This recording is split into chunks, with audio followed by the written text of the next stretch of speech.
Assalamualaikum.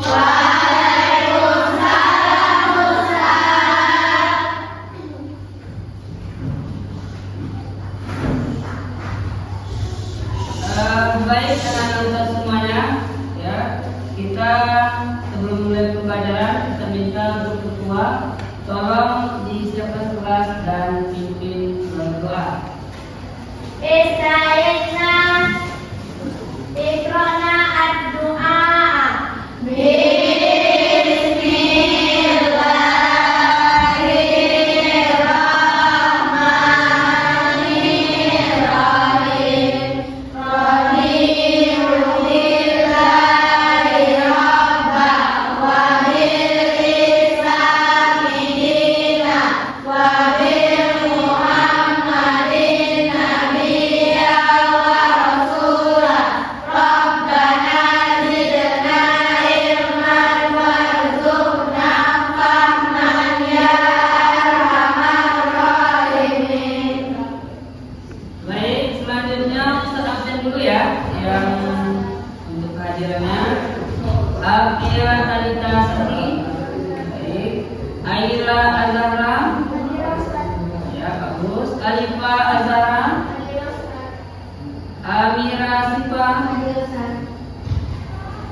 Apa kabar anak-anak semuanya hari ini?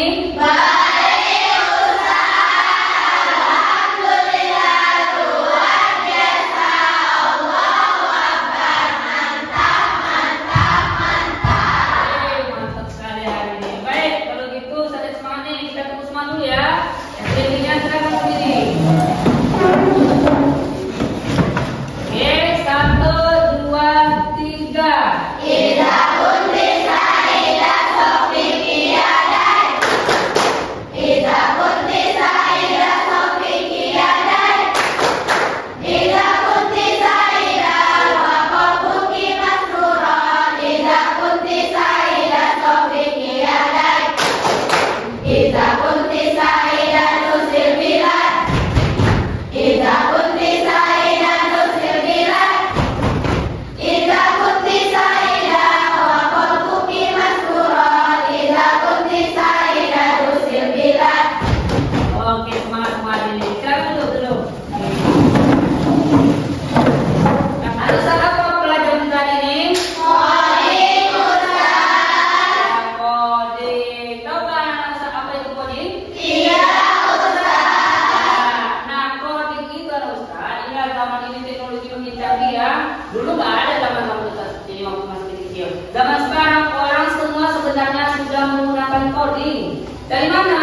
Dari contoh kecil saja yaitu HP Android yang kita pegang. Nah, di Android itu kita pasti ada melihat aplikasi-aplikasi. Pasti di situ ada tempat untuk pencarian-pencarian, ada media sosial. Contoh yang sering Anda gunakan yaitu TikTok, apa lagi? YouTube, apa lagi? Instagram, apa lagi? Reel, ya kan? Nah, ketika anak Ustaz mencari sesuatu yang anak Ustaz inginkan, contoh nih, ini kan lagi trennya velocity, yang ini itu apa namanya itu? Jadi ini ya kan? Nah, ketika Anda cari goyang velocity, maka setelah Anda cari velocity akan muncul di bawahnya lanjutan dari video tersebut tentang velocity. Nah, itu Ustaz, itu hasil dari coding. Yang mana coding itu adalah sistem yang mengumpulkan data secara terstruktur. Nanti di dalamnya, makanya pada hari ini kita akan membahas materi tentang berpikir komputasional dalam kehidupan kita sehari-hari. Karena coding itu tak lepas dari berpikir komputasional. Nah, oleh karena itu agar anak Ustaz lebih bisa memahami lagi tentang berpikir komputasional, Ustaz akan perlihatkan nanti 2 video. Ya, kalau nanti anak Ustaz pahami lihat videonya, nanti saya akan bertanya apakah kamu bisa memahaminya, apakah ini termasuk kategori berpikir komputasional atau tidak. Ya, tolong diperhatikan. Video pertama, saya akan tampilkan video pertama.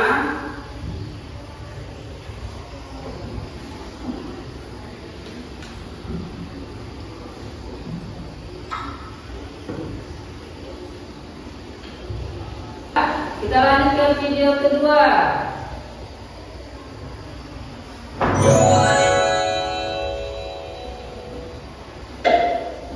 Membuat mie goreng. Siapkan 1 bungkus mie goreng. Buka bungkus mie goreng. Di dalamnya ada mie dan kecap, saus, dan minyak, bumbu penyedap, dan juga bawang gorengnya. Kemudian kita rebus minyak terlebih dahulu. Tuangkan air ke dalam panci. Lalu nyalakan kompor.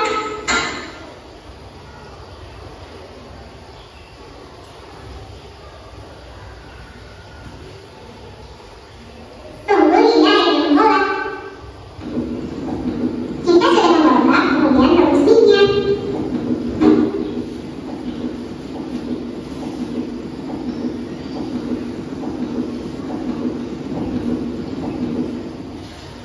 Tunggu hingga minyak matang. Sambil menunggu minyak matang, buka bumbu mie goreng.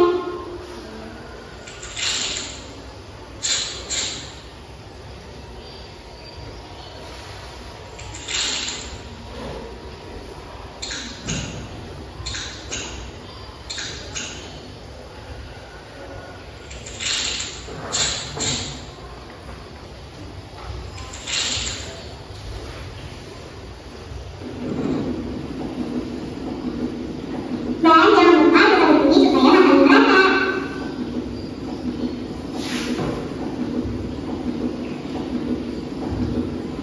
Jika minyak sudah matang, lalu matikan kompor. Kemudian taruh mie di atas piring. Lalu aduk-aduk hingga mie dan bumbunya tercampur merata.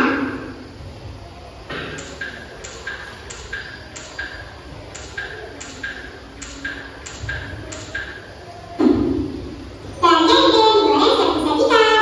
Selamat mencoba. Baik, dari 2 video tadi, video 1 dan video 2, mana kira-kira petunjuk video yang kamu ikuti?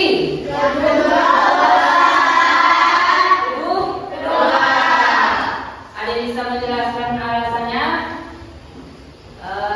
Coba, Keisa, coba. Apa alasannya Keisa kenapa harus video 2? Karena halamannya jelas dan berurutan.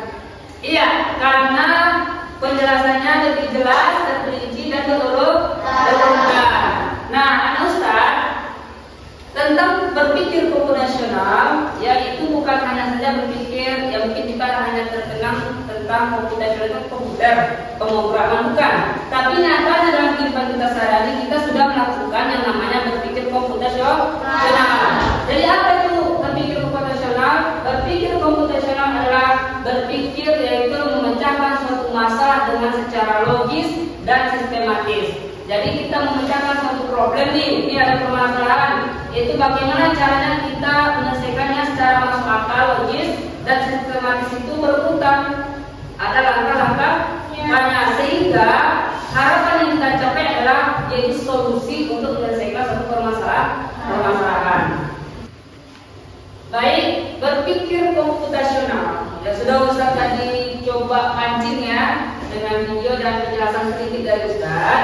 Nah itu bisa kita kembangkan dalam kehidupan kita sehari-hari. Jadi tujuan kita pembelajaran pada hari ini adalah, anak Ustaz, pertama, anak Ustaz itu bisa menjelaskan pengertian tentang berpikir komputasional. Yang kedua, Anda bisa mengidentifikasi, memilah-milah nanti dan bisa menjelaskan tentang konsep dekomposisi, konsep pengalaman pikir komputasional tadi. Maksudnya kita berpikir memecahkan suatu permasalahan secara logis dan sistematis.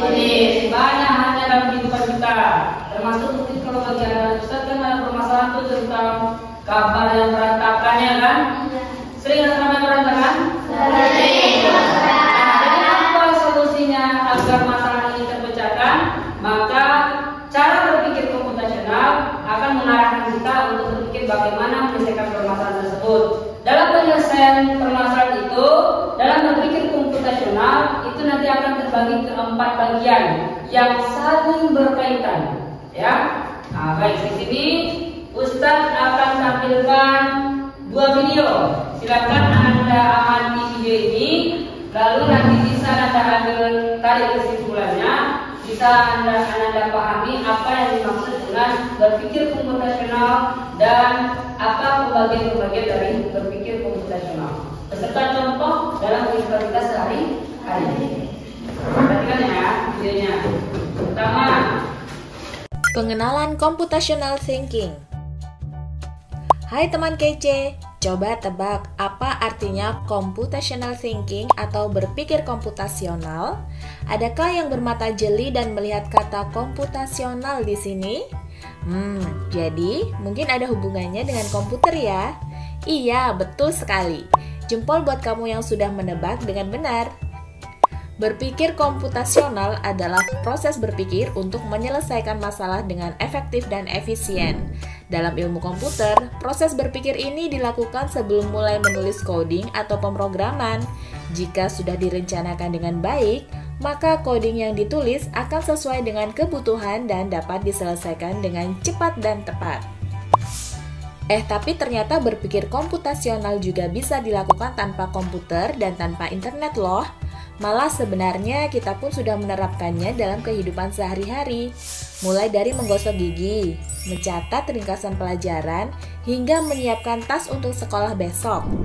Wah, kalau kita sudah bisa menerapkannya setiap hari, berarti kita semua sudah mahir dong. Eits, belum tentu. Contoh-contoh tadi kan menerapkan berpikir komputasional pada masalah yang sederhana.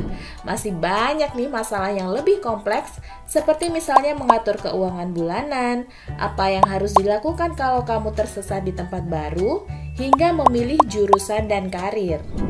Lalu yang lebih penting lagi, ketika kamu dewasa nanti, kamu akan menghadapi era industri 4 dan bahkan 5.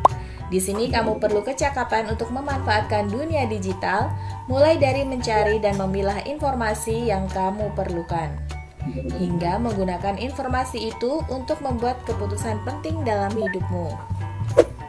Menghadapi masalah kompleks kehidupan di masa sekarang dan masa depan ini mirip seperti merencanakan coding yang sudah dibahas sebelumnya.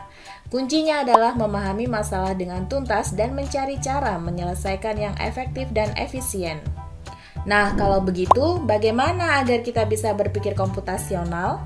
Sekarang kita bahas ya, 4 landasan dari berpikir komputasional. Yang pertama, dekomposisi. Dekomposisi artinya membagi masalah kompleks ke bagian yang lebih kecil agar mudah diselesaikan. Misalnya, kamu ditunjuk jadi ketua panitia lomba 17-an. Maka, untuk memudahkan pelaksanaan, kamu bisa menunjuk panitia bagian acara, konsumsi, publikasi, keamanan, dan lainnya. Yang kedua, pengenalan pola. Artinya mencari kesamaan dan pola di antara bagian-bagian masalah kompleks yang sudah dipecah. Misalnya, kamu hendak melipat dan menyimpan jemuran di rumah, maka kamu perlu bisa mengenali jemuran milik ayah, ibu, kamu, adik, dan milik bersama seperti spray, handuk, dan lainnya. Ini karena jemuran-jemuran itu perlu disimpan di tempat yang berbeda. Yang ketiga, abstraksi. Artinya fokus pada informasi yang penting saja, mengabaikan detail yang tidak diperlukan. Misalnya kamu hendak menceritakan pengalamanmu berwisata keluar kota. Tentunya kamu mengalami banyak hal dari mulai berangkat di bus, berfoto bersama, makan di restoran, menginap di hotel, hingga perjalanan pulang. Tapi nggak mungkin kan kamu ceritakan semua kejadian dengan detail pada teman-temanmu. Pasti mereka bosan kalau kelamaan. Jadi kamu harus menyaring beberapa kejadian yang menarik saja untuk diceritakan pada teman. Yang terakhir, algoritma. Artinya membuat langkah-langkah penyelesaian atau membuat aturan yang diikuti untuk menyelesaikan masalah. Misalnya kamu diberi daftar belanja di supermarket oleh ibu. Ada minyak goreng, telur, roti, sayur, dan kopi. Lalu kamu harus buru-buru karena ibu sudah mau memasak dengan minyak goreng itu. Nah, kalau seperti ini, satu cara yang efisien misalnya mulai dengan mengambil barang yang paling dekat dari pintu masuk hingga terakhir yang paling dekat dengan kasir. Nah, itu dia 4 landasan berpikir komputasional yang perlu diterapkan untuk memecahkan masalah yang kompleks. Baik, kita lanjut ke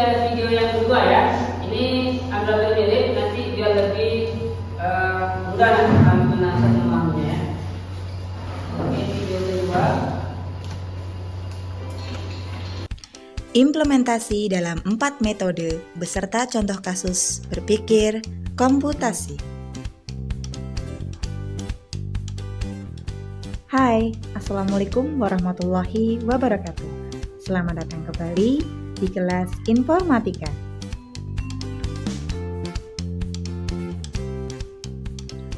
Dalam pembahasan materi minggu lalu, sudah Ibu jelaskan bahwa dalam berpikir komputasi memiliki 4 metode, diantaranya 1. Decomposition, 2. Pattern recognition, 3. Abstraction, dan 4. Algorithm design. Pada video kali ini, Ibu akan mencontohkan kasus dalam kehidupan sehari-hari dan menerapkan 4 metode berpikir komputasi yang tadi sudah Ibu jelaskan sebelumnya. Contoh pertama adalah mencuci pakaian. Mari kita coba untuk menyelesaikan masalah ini dengan cara berpikir secara komputasional. Dimulai dari decomposition atau bahasa Indonesianya adalah dekomposisi. Seperti yang kita ketahui, dekomposisi adalah memecah masalah yang besar atau kompleks menjadi masalah yang lebih kecil dan sederhana. Coba perhatikan gambar. Masalah terbesarnya adalah mencuci pakaian. Nah, dari masalah besar ini, kita akan pecah menjadi sub-sub masalah yang lebih kecil dan sederhana. Maka akan diperoleh 1. Memilah atau mengelompokkan pakaian berdasarkan jenisnya, yaitu memisahkan baju yang berwarna putih dengan baju yang berwarna gelap supaya tidak kelunturan, atau memisahkan antara seragam sekolah dengan baju sehari-hari. 2. Menyiapkan alat dan bahan. Alat berupa mesin cuci, ember, hanger, dan bahan berupa deterjen, air, pewangi, dan pemutih pakaian. 3. Proses mencuci, yaitu dengan menjemur dan lain-lain. Dengan menuliskan langkah-langkah mencuci diantaranya 1. Menyalakan mesin, 2. Memasukkan baju yang telah dipilah-pilah, 3. Mengatur waktu dan kecepatan, dan seterusnya. Itulah yang disebut dengan dekomposisi dalam mencuci pakaian. Selanjutnya adalah pattern recognition atau pengenalan pola. Kita akan mencari persamaan atau perbedaan pola yang ada dalam mencuci pakaian. Kita harus memahami dan mengerti pola yang digunakan ketika kita mencuci pakaian. Coba perhatikan gambar. Dalam mencuci pakaian, kita menemukan pola bahwa 1. Untuk mencuci, maka kita memerlukan air. 2. Untuk mencuci, kita menggunakan deterjen atau sabun cuci. 3. Kita akan menyalakan mesin ketika mencuci. 4. Memasukkan ke dalam tabung dan seterusnya. Pola ini akan terus kita gunakan atau kita ulang-ulang ketika kita akan melakukan kegiatan mencuci pakaian dengan mesin cuci. Berikutnya adalah abstraction atau abstraksi dalam mencuci pakaian. Dalam abstraksi, kita hanya perlu berfokus pada hal-hal yang penting saja dan membiarkan hal-hal yang tidak relevan atau boleh dikatakan tidak penting. Maka contohnya adalah dalam proses mencuci pakaian, kita tidak perlu mengetahui bagaimana hanger pakaian bisa dibuat, karena itu tidak penting. Maksud dari tidak penting adalah mengetahui cara hanger dibuat tidak akan berpengaruh pada proses mencuci baju, karena pembuatan hanger bukan bagian dari proses mencuci baju. Lalu yang terakhir adalah algorithm design. Algorithm design adalah membuat langkah-langkah untuk menyelesaikan masalah-masalah yang sudah dipecah kecil-kecil berdasarkan dari pola yang ditemukan. Dari mencuci pakaian, maka algoritma yang terbentuk adalah 1. Pilih baju yang akan dicuci. 2. Masukkan ke dalam mesin cuci. 3. Kemudian masukkan deterjen. 4. Tekan tombol sesuai urutan. 5. Tunggu sampai selesai. 6. Ambil pakaian yang telah dicuci dari mesin cuci. 7. Jemur di tempat yang cukup dengan sinar matahari. 8. Jika sudah kering, maka angkat pakaian tersebut dan rapi. Tergambar, udah mulai paham nggak sedikit apa itu berpikir komputasional? Sudah, Ustaz. Ternyata komputasional itu sebenarnya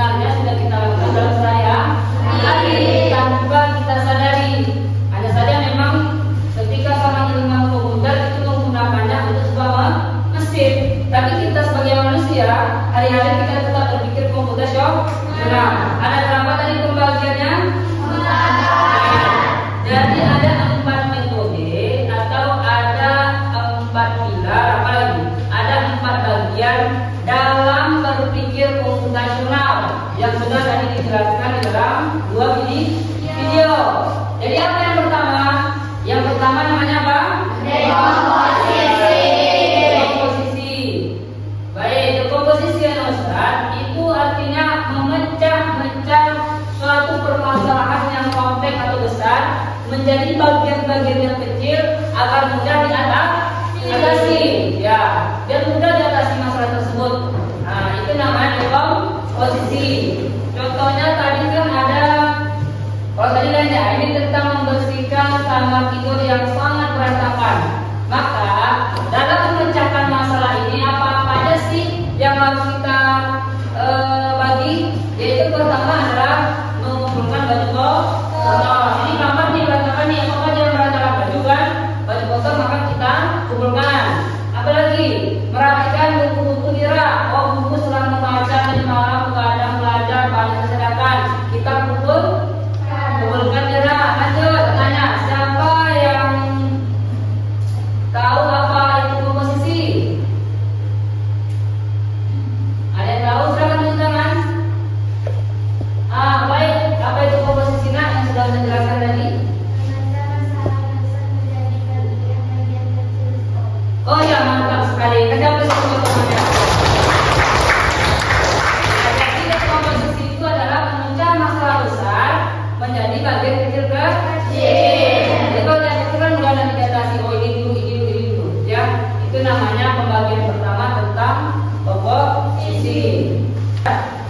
Berpikir dengan rasional itulah cara hebat untuk kita melatih otak ini agar lebih cerdas dan terstruktur dalam menghadapi suatu masalah yang kita hadapi, baik masalah di sekolah, masalah kita di rumah, masalah kita berteman, ataupun masalah apapun. Itulah cara berpikir komputasional. Baik, selanjutnya Ustaz di sini Ustaz akan membagi kelompok, ya.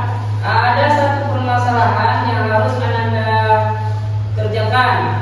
Oke. Ini kita ada dalam ini ya. Tugas Ustaz bagi secara kelompok saja. Jadi kelompoknya Ustaz tentukan berdasarkan dengan absensi. Berarti sekitar 22 orang, Ustaz ada yang 6 orang atau 5 orang. Nah, nanti silakan Anda kerjakan nama kelompoknya di sini, ya. Baru nanti ini yang harus kita pecahkan masalahnya adalah yaitu merencanakan lomba 17 Agustus selama 3 hari dengan penuh semangat. Nah, di sini Anda Ustaz ajak berpikir komputasional seperti yang sudah dijelaskan tadi. Bagaimana cara agar penyelesaian dari kegiatan ini? Nah, untuk itu Anda nanti silakan kompromikan beserta kawan diskusinya, ya, tentang tugas yang Ustaz berikan ini. Sekarang silakan untuk kelompoknya, ya. Ya, untuk kelompoknya. Kelompok 1 berdasarkan absen.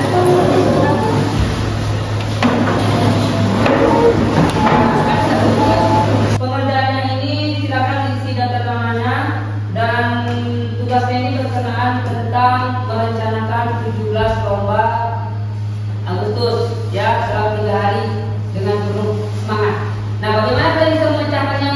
Silakan pecahkan masalah itu, kegiatan itu secara berkelompok. Nanti kalian silakan setiap kelompok mempresentasikan hasil dari diskusi Anda semuanya. Paham semuanya? Paham. Ya.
Perlombaan 17 Agustus bagian pengenalan pola. 1. Semua lomba butuh waktu main plus waktu persiapan. 2. Beberapa lomba bisa pakai tempat yang sama, misalnya lapangan.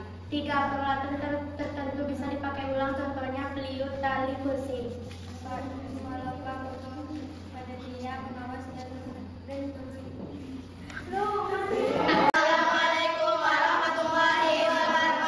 Waalaikumsalam warahmatullahi wabarakatuh. Kami dari kelompok 3 akan mempresentasikan hasil diskusi kelompok kami tentang perencanaan lomba 17 Agustus bagian abstraksi.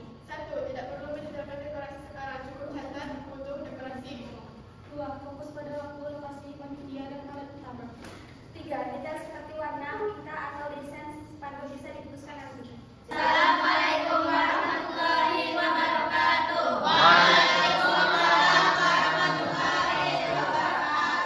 Kami dari kelompok 4 akan menyampaikan hasil diskusi kelompok kami tentang perencanaan 17 Agustus bagian algoritma.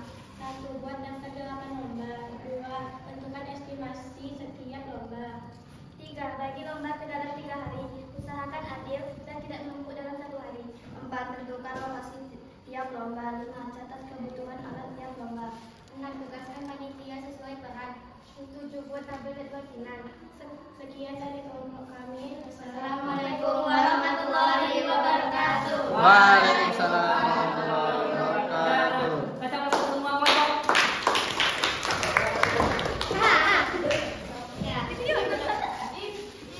Baik, sebelum kita tutup kegiatan kita pada hari ini, ya, kita akan refleksi dulu. Refleksi itu berarti kita mengucapkan kembali apa yang sudah kita lalui dari kegiatan kita pada pertemuan hari ini. Baik, siapa yang ingin menyampaikan mungkin apa hal baru yang kamu dapat pelajari pada hari ini, yang menyampaikan? Baik, silakan. Hal baru yang saya pelajari hari ini yaitu dengan berpikir komputasional. Jadi hari ini kamu dapatkan hasil pertemuan kita adalah berpikir komputasional. Baik, terus selanjutnya apa yang mau Anda lakukan? Dalam kehidupan sehari-hari saya menggunakannya untuk menyelesaikan masalah yang saya hadapi. Bagus, ya. Atas tulisan. Oke, kita tanya satu hal ini untuk memastikan Anda paham atau tidak. Ya, apa poin penting atau kata kunci dari berpikir komputasional? Ada yang bisa jawab? Berpikir secara logis, Ustaz. Berpikir secara logis. Ada lagi yang mau jawab? Ya. Berurutan, sistematis. Oke, ada yang Memecahkan masalah, Ustaz. ya memecahkan masalah itu.